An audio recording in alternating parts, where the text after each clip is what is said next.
day one's in the books. Day two, again, we started with zone accuracy. Yeah, this is where, again, I did like 50-something jumps, training, pulling. Every first jump I did from when the competition started, I was doing something to injure myself. A lot of fun. So zone ac, again with this 70, it's an older 79 Supergrain. I think sometimes I'm a little bit too aggressive in the fronts with it. Again, it's shaking. A lot of times when people are in their front risers and it's shaking like that, it's a good indication you're getting to the fronts a little bit too soon. But it usually happens right away. For me, on this thing, it usually happens like through my turn. So when that starts happening, I freak out a little bit, and I'm like, I let my hands up a little bit earlier than I want to. I can see right here I'm going to finish high.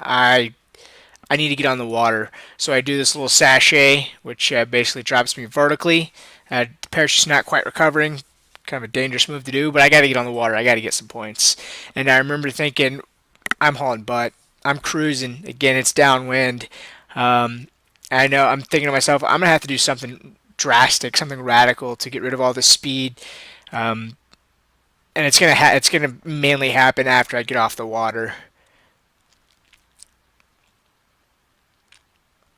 So I do a full 180 and land chest first. It's something I've never done before, and it hurt pretty good.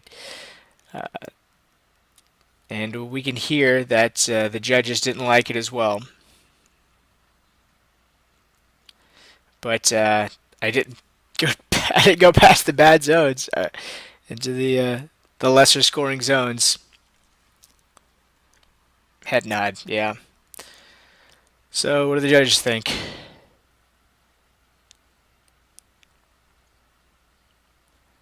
So that's a yellow card. It's an indication that hey, you're flying dangerous to yourself or other people. I mean, we can see here like Max kind of stalled a little bit, but his canopy stays above his head, and I mean, again, but this is. I just want to point out here. I mean, this is a cleaner than this last stall, but this is the stall where you really need to watch out doing something like that. If he's leaned back even further, that's when we're gonna have a really good chance of having that rig, come up and hit our back. Competition, it's downwind, it's accuracy. You're gonna see things like that. So I got a yellow card. I did all this sacrifice for these points, but if we go back,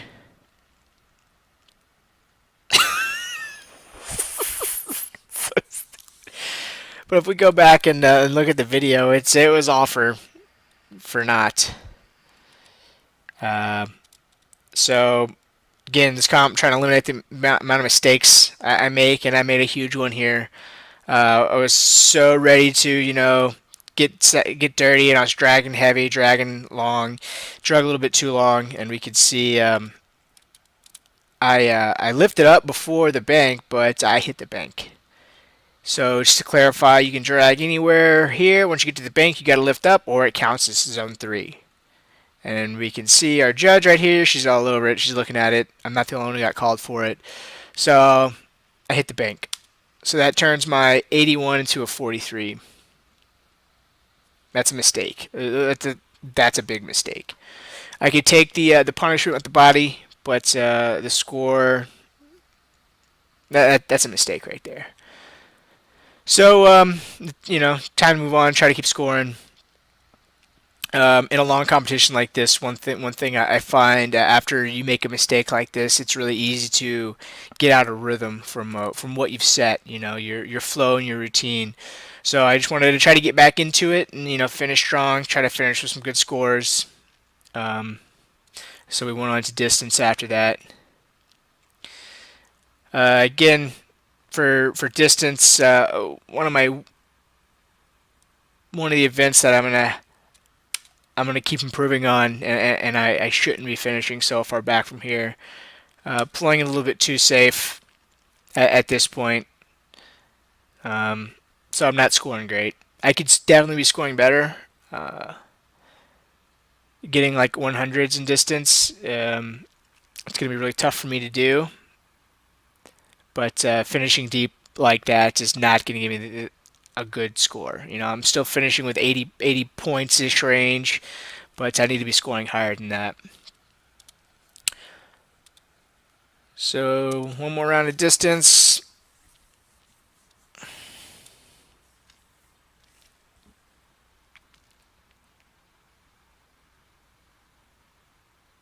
A little bit better. A little bit better for sure.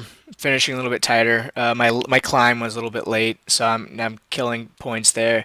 Again, these are all like those. Hey, they're not really big mistakes, but they're areas where you're losing points, and you're going to be losing the points, you know, to people who are nailing every bit of that distance course. Boom. And we can see like Max here finishing second overall in distance, having some really nice runs. So we finished with accuracy, last round of accuracy. Stalled it on both, and I'm just trying to finish with a good score here. And again, I hate not bringing enough power in accuracy. We had a bit of a crosswind here. The winds were picking up. Probably the best conditions we had for accuracy was this last round. So I'm gonna try to treat it like normal crosswind conditions. Try to bring some power. Get on my water gates. And as I'm up here, I'm thinking just don't do anything stupid like stall it again. Uh, Ended up salvaging it almost to stand up. Again, these judges are all over it. We can see here I had some hand contact. It wasn't for balance, but hand down, man down. So instead of a 96, it was an 86. Still a decent score, finishing the competition off. So if we go review, this would be overalls. You can see Batch in first, Cedric in second, Kurt in third, Abdubari, Kevin, and Roman, Marco, Toby, Kevin, myself, Cornelia, Max, Marco. So yeah, I mean, 10th overall with a big mistake right there. I'm happy with it. Um, I'm not 100% sure, but I think maybe this qualifies me for World Air Games by finishing the top 3 of the U.S. But so that was the 7th FAI World Canopy Piloting Championships. Now on to freestyle. So they did such a good job with this event that they got done early enough. We were able to have a practice day of freestyle, and it was downwind. Again, my opening maneuver was the one that I have practiced the least, and this is going to be a switchblade. I never done this on this canopy, so I just want to go in there and just get a little feel of it. Okay, yay, switchblade. Try to run it out because you get knocked out quite a bit of points if you don't stand it up. Again, it's really tough to stand up downwind landing, but I was going to try it anyway. Kind of crank my shoulder over there pretty good. And again, so that's day number 3 in a row, the first jump of the day where I'm hurting myself. That was the only jump I did. So this is the competition round. And there's a lot of different things that there's that shakiness of that on that 79 again. They're getting nice tailwind. I mean, I was happy with this. I mean, lots of water. Try to stand it up again. Kaboom! We can see a little face plant right there. Hit pretty hard. Back, shoulder, chest. Everything's hurting at this point. Regan pulled me aside. Just not pulled me aside, but was talking to me as he does to a lot of the competitors, and made sure to give a shout out to Cookie Composites because I took a pretty good header on that one. Because if you don't fly Cookie, then fuck you. So this next mover is Ghostrider, Lazyboy. Again, this is my second freestyle competition, and I've scored really well with this one both times. So this is first one I scored pretty good with. This one I scored pretty good with. Again, I'm not getting hundreds, but I'm having good scores. I'm having good scores. You know, like 85 points for freestyle. I took a little bit of a different line on this one because I wanted to try at least try to run it out right here. But at least I didn't face plant. Run, run, run, run, slide, run. Um, I think one of the biggest things why I'm scoring really well with this maneuver is because I'm pretty good at getting the toggles back. Um, Scoring lots of water, getting the toggles. So I mean, it's like a pretty controlled maneuver. So maybe that's why I'm scoring pretty good at it. So I'm sitting on like fourth after round two of freestyle. There's only 3 rounds.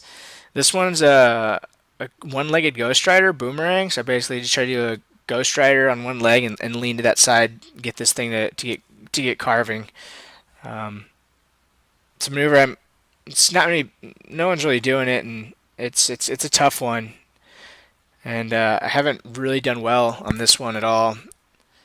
Uh, this round, I've actually started reaching for it a little bit, and at some point, if you say you're going to do a maneuver and you don't do it, you get like a 40% deduction on it. So I was reaching for the water, wasn't quite there. Pretty much just let everything go and just try to make it work. Um, so I thought that was the comp. Wasn't happy with it. I ended up getting a re-jump. You have 10 seconds. You get 10 seconds to answer if you want to do a re-jump or not. So I took it. I took it, and I wanted to finish off better. And I'm going to have to do something with this maneuver. Either change it, or try differently, or just have a different approach to it. Again, the setup wasn't that great. Lifted off the water. The times that I do a good job of doing this one-legged Ghostrider, my carve isn't that great, or my carve is really aggressive. But this one, I just had problems just getting it on the water and kind of having a smooth, controlled carve at it. But they scored me pretty accurately on this one. It was, if we look at the freestyle, I ended up getting third overall with the first 2 rounds, pretty good scores. And this last round was pretty horrible, but it was just enough points to squeeze me to sneak into third place. So I'll take it. So it's kind of nice to get a medal in the first FAI World Canopy Freestyle Championships, and that was my time in Poland. So now it's time to move on, get ready for swoop competition in Czech Republic, the Pink Open in Klatovy. It's a fun event. It's same thing, traditional distance, speed, accuracy, except the last round they have like a bonus round around 10 where they do something like a carving distance. So thanks for watching, guys, and hope to see most of you guys there.